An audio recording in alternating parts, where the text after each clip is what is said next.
धन्यवाद आपसी। अगर मैं सही मायने में कहूँ तो अंतरिक्ष का कोई भी मिशन हो और चाहे किसी भी देश के द्वारा संचालित किया जा रहा हो, इसरो मिशन की निश्चितता और अनिश्चितता के बीच बहुत ही महीन अंतर होता है, जिससे कि मिशन सफल या असफल होता है। लेकिन ना हम थके ना हम हारे। हमने पिछली कमियों को सुधारते हुए आज पूरी तरह से आश्वस्त किया है कि लैंडर मॉड्यूल निश्चित तौर पे चंद्रमा के सतह पर सेफ और सॉफ्ट लैंडिंग करेगा। सभी दर्शकों के जानकारी के लिए अब हम इसरो के अब तक के सभी लूनर मिशन को संक्षिप्त विवरण प्रस्तुत करेंगे। जी हाँ, इसरो का पहला मून मिशन चंद्रयान-1 अक्टूबर 2008 में पीएसएलवी रॉकेट के द्वारा सफलतापूर्वक प्रक्षेपित किया गया है। चंद्रयान-1 ने चंद्रमा की सतह पर पानी की खोज करके पहले ही तैयार कर चुका है। यही कारण है कि आजकल विश्व के तमाम अंतरिक्ष वैज्ञानिक और स्पेस एजेंसियां चंद्रमा को और करीब से जानने के लिए उत्सुक दिख रही हैं। अगर हम बात करें चंद्रयान-2 की, जो इसरो का दूसरा मिशन है, जुलाई 2019 में इसरो के सबसे ताकतवर रॉकेट LVM-3 द्वारा सफलतापूर्वक प्रक्षेपित किया गया है और आज भी तक 4 साल बाद यह चंद्रमा के 100 किलोमीटर के सर्कुलर ऑर्बिट में घूमते हुए बहुत ही उत्तम क्वालिटी का डेटा प्रदान कर रहा है। मिशन के प्रारंभ में इसकी आयु 1 साल निर्धारित की गई थी, परंतु LVM-3 द्वारा बहुत ही सटीक इंजेक्शन और मिशन मैनेजमेंट की वजह से चंद्रयान-2 काफी लंबे समय तक कार्यरत रहेगा। अब तक चंद्रयान-2 चंद्रमा के लगभग सभी भागों का चित्र ले चुका है। इसका एक बहुत ही महत्वपूर्ण पेलोड OHRC यानी कि ऑर्बिटर हाई रेजोल्यूशन कैमरा विश्व का सबसे बेहतरीन कैमरा है, जो कि चंद्रमा की सतह का लगातार पिक्चर भेज रहा है। अब मैं आपसी जी से निवेदन करूंगा कि वो आप लोगों को इसरो के वर्तमान मिशन चंद्रयान-3 के बारे में बताएं। अभी आपने मिश्रा जी के द्वारा सुना इसरो के अब तक के लूनर मिशंस का विवरण। अब चलते हैं towards Chandrayaan-3, the follow-up mission of Chandrayaan-2, which has been designed to accomplish our mission goals. The primary objective of Chandrayaan-3 mission is the demonstration of safe and soft landing on the lunar surface. This demonstration is a critical aspect for ISRO's future interplanetary missions.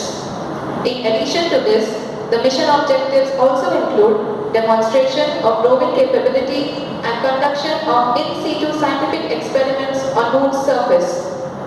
Carried on the shoulders of India's heaviest rocket LVM-3 on the 14th of July, Chandrayaan-3 was placed in the precise elliptic parking orbit of size 170 by 36,500 kilometers. ISRO, in its mission plan of following the incremental trajectory approach, carried a total of 5 earthbound maneuvers. The fifth apogee raising maneuver, which took place on the 25th of July, placed the spacecraft in an orbit of 250 by 127,000 kilometers. At the early hours of 1st August, the translunar injection was carried out, after which the composite module began the final leg of its long journey of nearly 384,000 kilometers for its rendezvous with the Moon.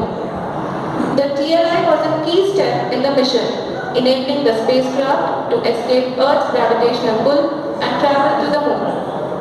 An orbit of 288 by 369,328 kilometers was achieved at the end of the translunar injection.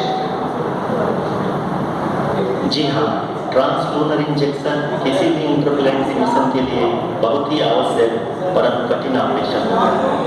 इस सफल manoeuvre के बाद चंद्रयान-3 पृथ्वी से दूर निकलकर चंद्रमा के प्रभाव क्षेत्र में एक हाइपरबोलिक ट्रैजेक्टरी के द्वारा पहुंचाया गया।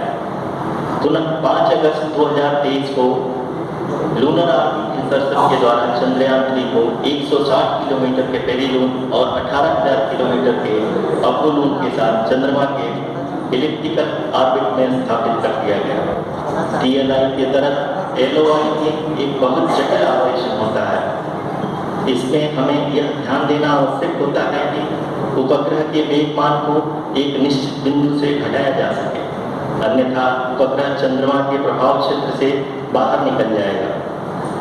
LOI के सफलतापूर्वक परिचालन के बाद चंद्रयान 3 की कक्षा को 4 बार और परिवर्तित किया गया।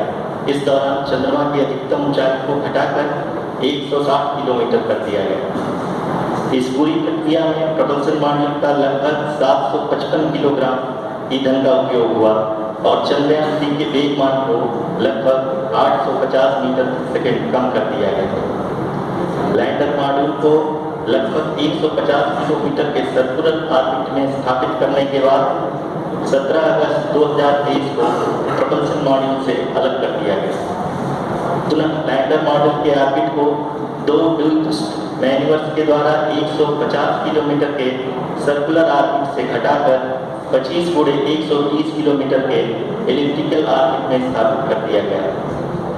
इस दौरान यह भी सुनिश्चित कर दिया गया कि 800 न्यूटन के चारों थ्रेडेबल थ्रस्टर्स पावर डिसेंट के समय किसी भी चुनौती का सामना कर सकें।